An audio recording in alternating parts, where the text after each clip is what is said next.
The cornerback class for 2023 is looking mighty impressive, and I'm going to be giving you my top 10 guys in this class going into the college football season. But I'm also going to talk about a few of the guys who are honorable mentions, didn't make the cut at the end. So stick with me till then. What's crack-a-lackin'? It's your boy Broshmo, just in case you did not know. So, and if you haven't already, I got my top 10 wide receivers going into the 2023 NFL Draft, more so 2022 college football season out. So check that out. It's a good video. But let's go ahead and get into it with number 10, TYRIQUE Stevenson out of the U, baby. My Hurricanes.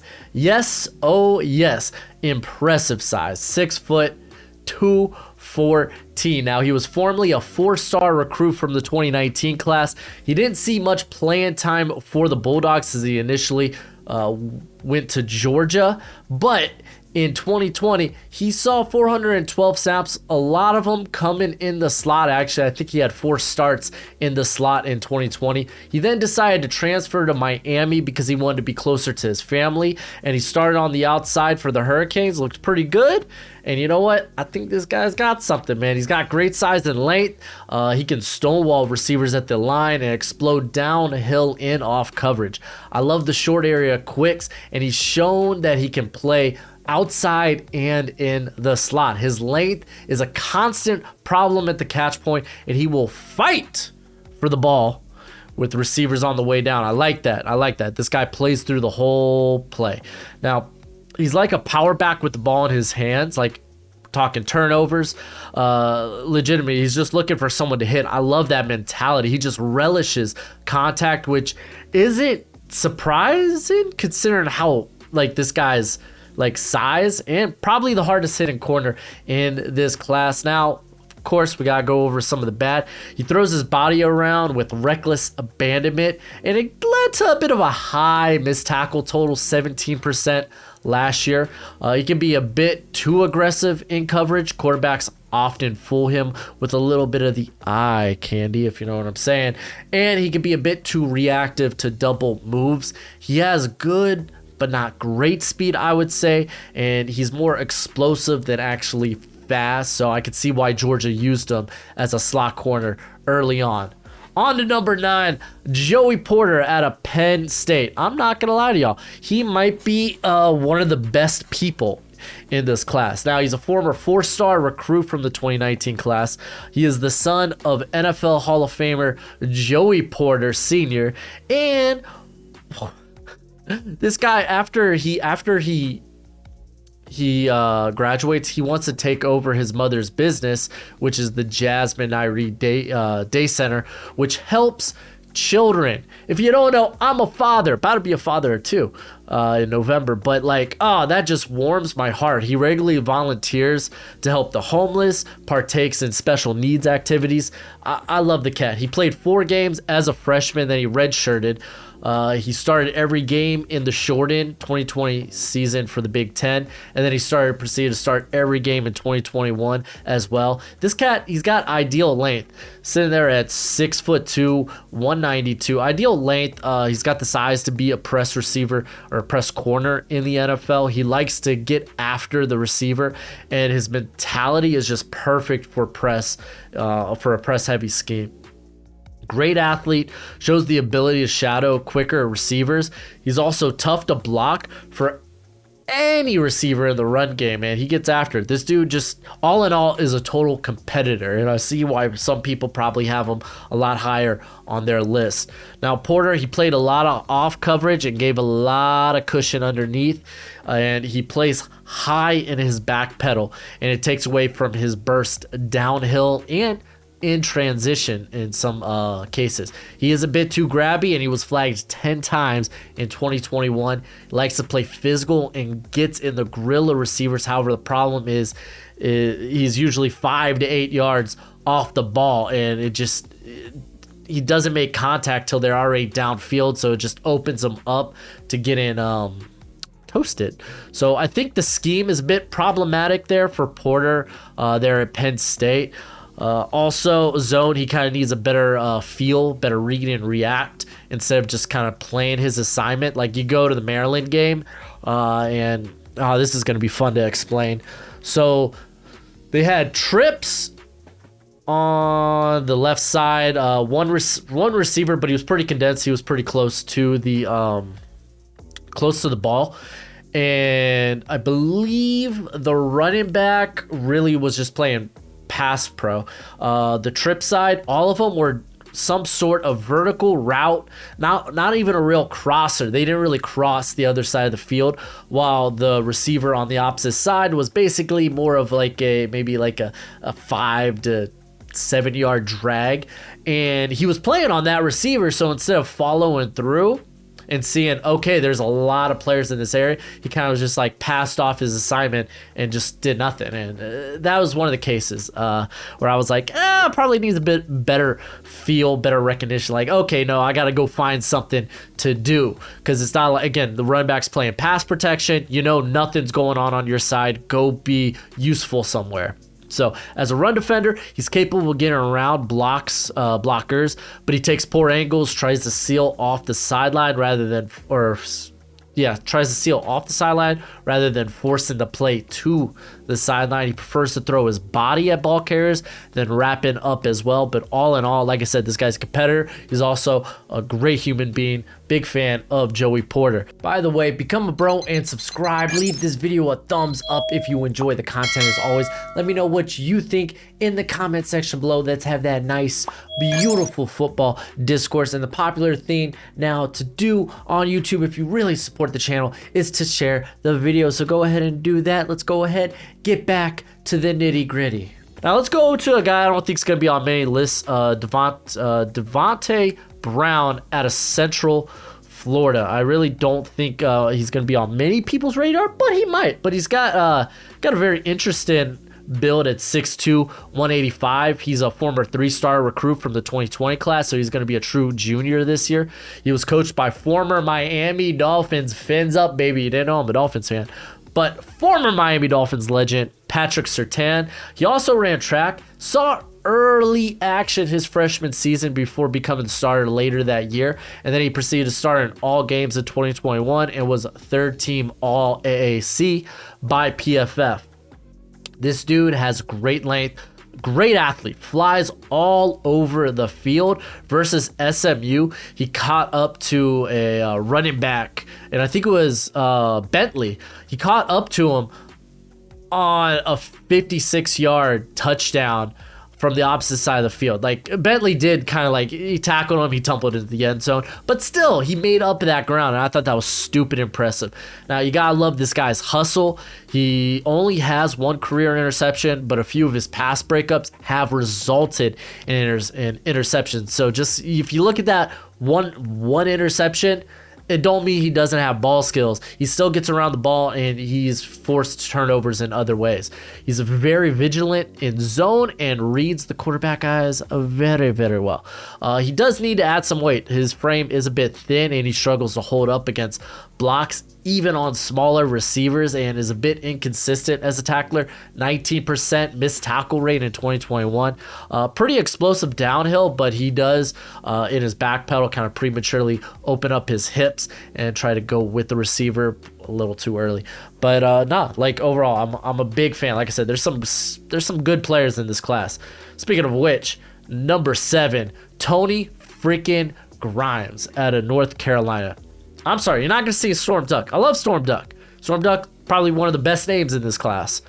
I like Tony Grimes a lot. He's a former 5-star recruit from the 2021 class, but reclassified to be a part of the 2020 class because of the possible postponement of his high school's season. And so he was like, all right, I'll just go to school early. So he basically graduated early. By the way, went to Princess Anne. That was in my general vicinity where I was growing up. I went to Bethel High School. So it's in the vicinity of the 757. Can't remember if it is. I think it is in the 757. Not sure. I don't know. Let me know. It's been like a decade. So I forget things. So he, let's see. He only had one credit left in high school, took care of it during the summer, and then joined the Tar Heels earlier that year. Now, he started at the end of the 2020 season with his first game as a starter coming in week 13 versus Notre Dame, and then he started every game in 2021. Remember, Storm Duck has some injury problems too, so big reason why I think I have Grimes a bit younger and a bit higher on this list. Dude has great size. He wins with length. I like his physicality with fast receivers. He does that whole I'm gonna lay hands on you and you're only gonna be as fast as I'm willing to let you. He shows good closing speed. Even if receivers do get a step on him, he reads and reacts well to the run game. He comes downhill pretty explosively. With his body type, he has the versatility to even move to deep safety, and he just shows natural ball skills and will fight at the catch point. Now, with Grimes, again, hey, I'm going to lay hands on you, and you're only going to be as fast as I'm willing to let you. It kind of comes with a bit of maybe a pass interference waiting to happen. He really likes to impose his physicality on smaller receivers and thinner guys, and it doesn't bring the same type of physicality as opposed to with bigger guys who could actually handle that. And it kind of comes off like, oh, it really looks like you're roughing them up. I'm gonna throw the flag here. Bigger receivers will win sometimes at the top of routes with push-offs, and he does need to be a little bit more discreet with his hands. It all comes back to physicality, but I've said this in the past, I'd rather teach someone who's overtly physical to be less physical than rather vice versa, because it's kind of hard to teach someone something that's just not in their nature.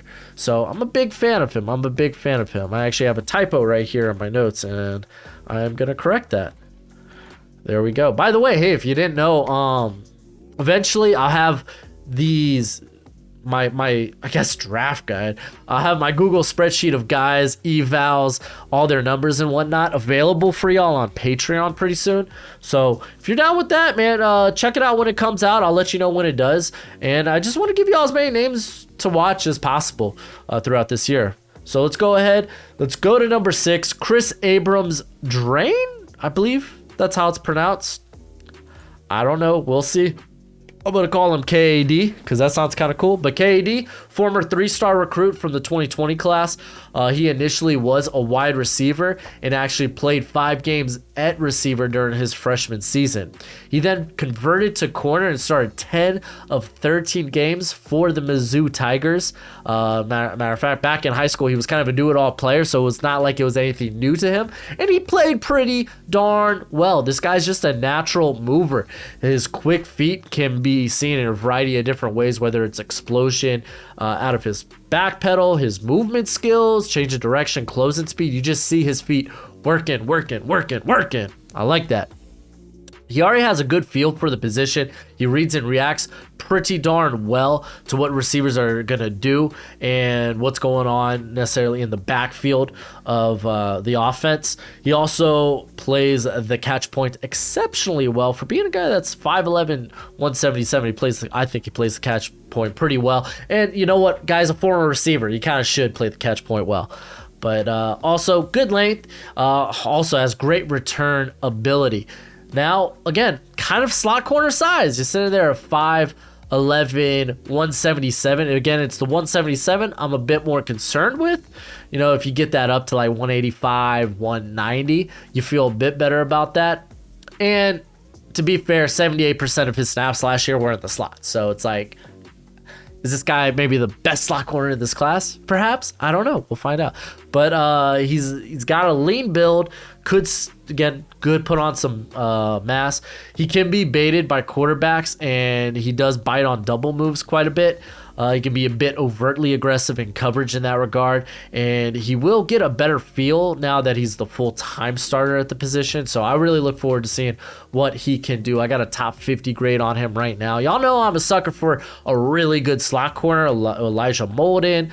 Who was it last year? The Baylor cat. I can't remember his name off the top of my head, but I'm a sucker for a good slot guy.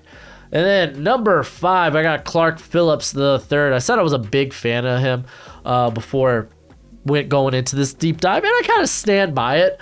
I think I came away maybe a bit lower on him after I watched him a bit more.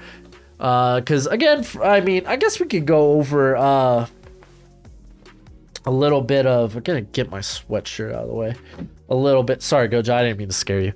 But a little bit of the things that I came away not liking, mainly he played off coverage there for Utah, and with his lack of size, he won't be a guy you want playing press. When he lined up in the slot, he seemed to struggle to bring down running backs off swing passes, and as a tackler, he just kind of like throws his body like a rocket at the ball carrier rather than actually going for the wrap up. So it's like you look at him and you're like, I guess he could play on the outside, but not in a press-heavy scheme.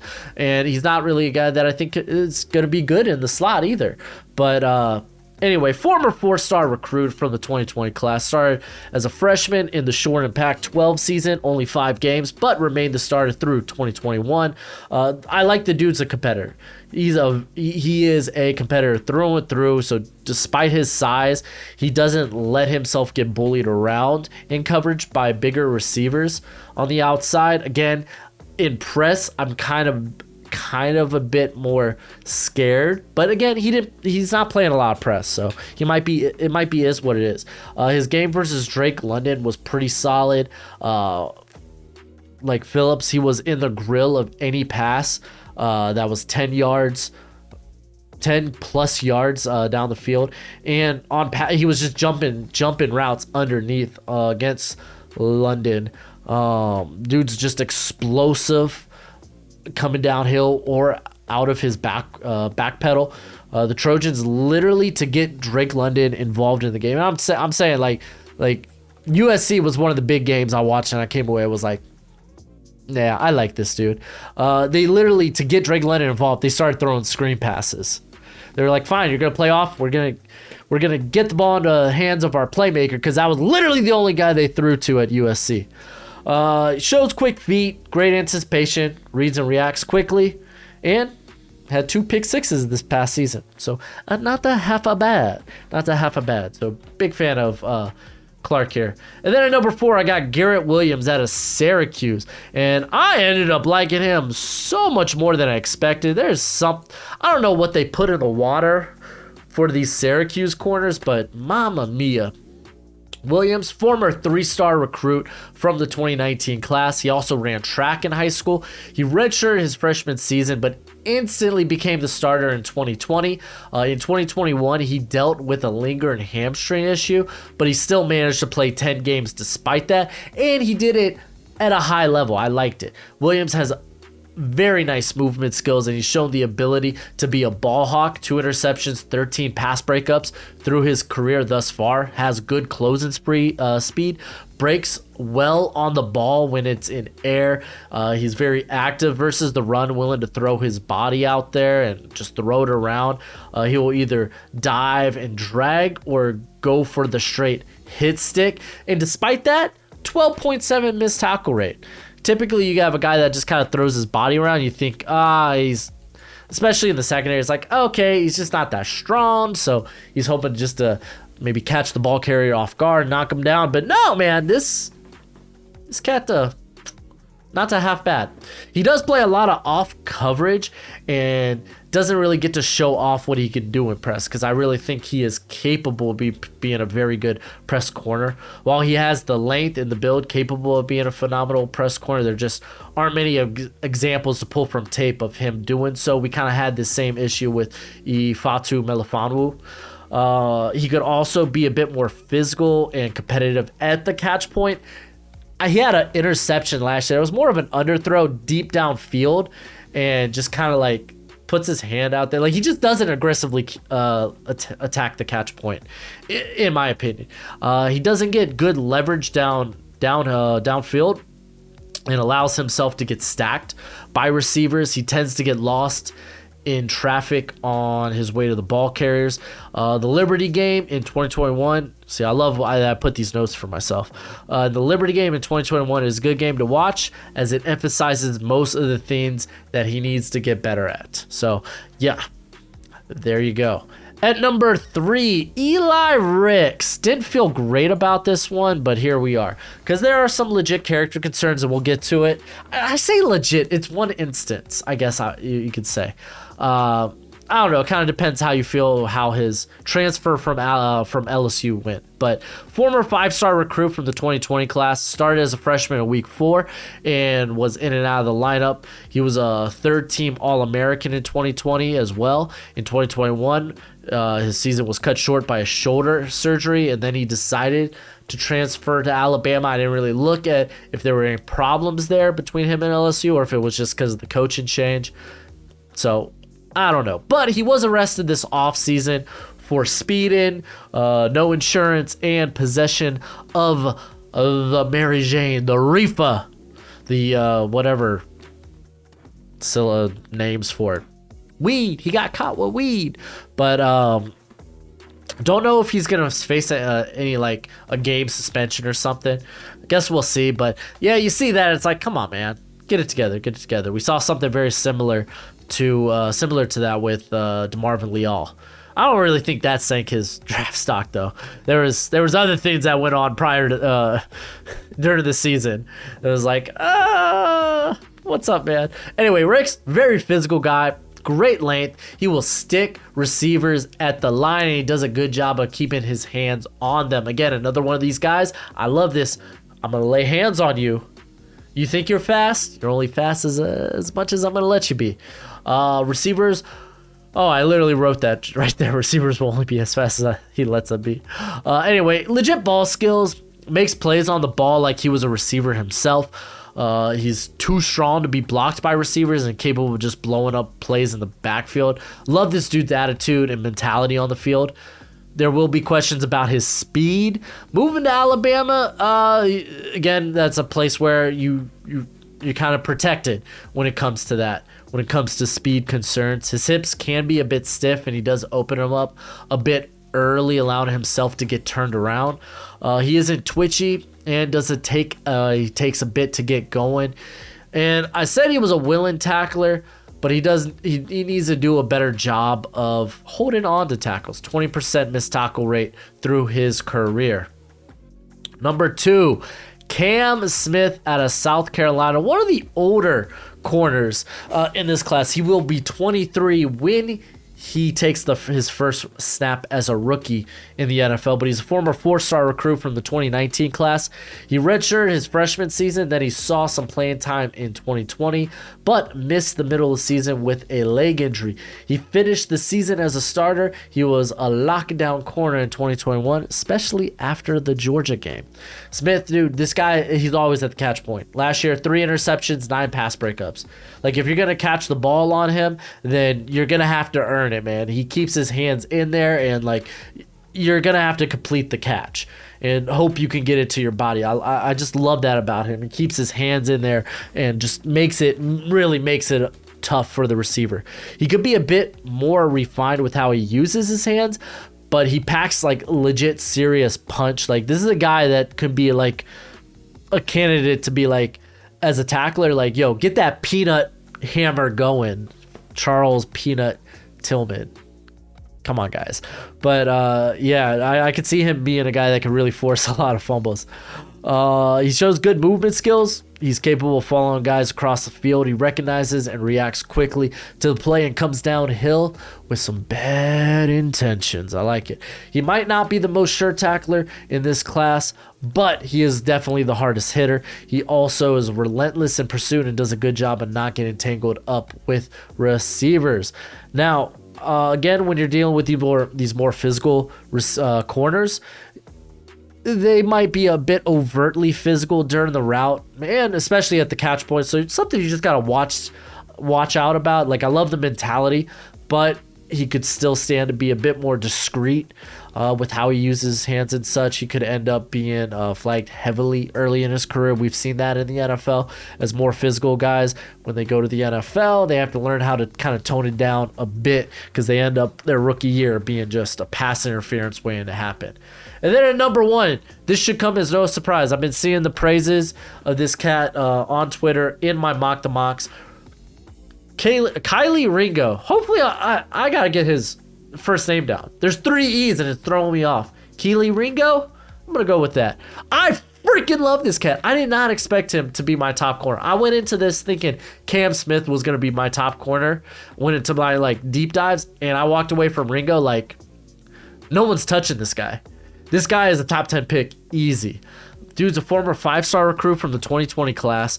He redshirted his freshman season because of a shoulder surgery, and then he ended up being the starter in 2021 and literally sealed the deal in the national championship with a pick 6 for Georgia. The dude has great size, great speed. He'll be a low 4.4 guy, maybe even sub 4.4. That's been rumored. Even if he gets beat, he shows incredible closing speed and just keeps himself in the play. I think a prime example of that, if you go back to, I can't remember if it's the SEC championship or the national championship, where literally he gets kind of put it in a blender early in the route against Jameson Williams, and like the dude's mad fast. We just know that.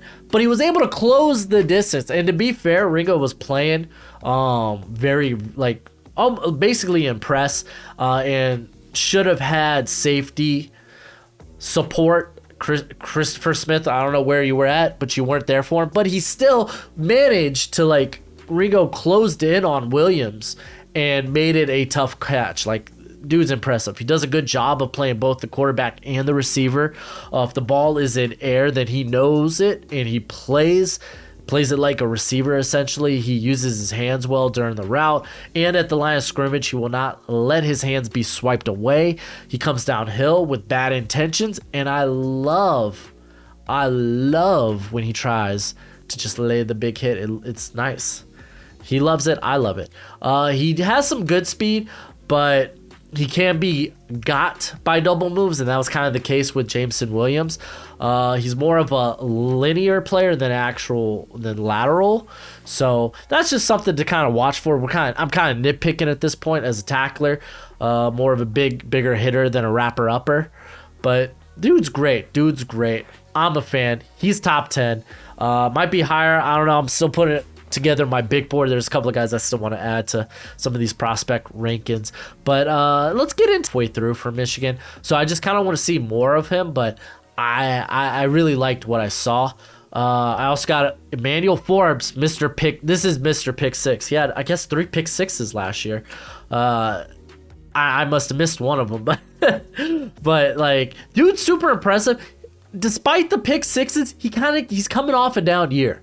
Like, the year before with Martin Emerson, like, was wonderful. Like, the dude is very good, but last year was a bit of a down year. He can be a tad slow to react, and there were a few busted coverages, but this dude has, much like I was a big mark for Martin Emerson, like, Forbes has, like, the skill set to kind of move into that first round territory. But like I said, there's a lot of guys with high upside in this class. Caillou Blue Kelly out of Stanford. I'm just a big fan of how physical he plays. Like, he literally went head to head with Drake London and was like, I don't care if you're bigger than me. I'm going to be the one bullying you around. It was an epic matchup. One of my favorite wide receiver cornerback battles last year. If you haven't had a chance, go check that out. It is mean. But those were kind of the guys I kind of wanted to mention here after, because I know there are going to be probably questions about that in the comment section below. But let me know what you think in the comment section below. That's it for the video. I love discussing this. We'll be back with more prospect rankings next week. But until next time, you be easy, my friends. Later.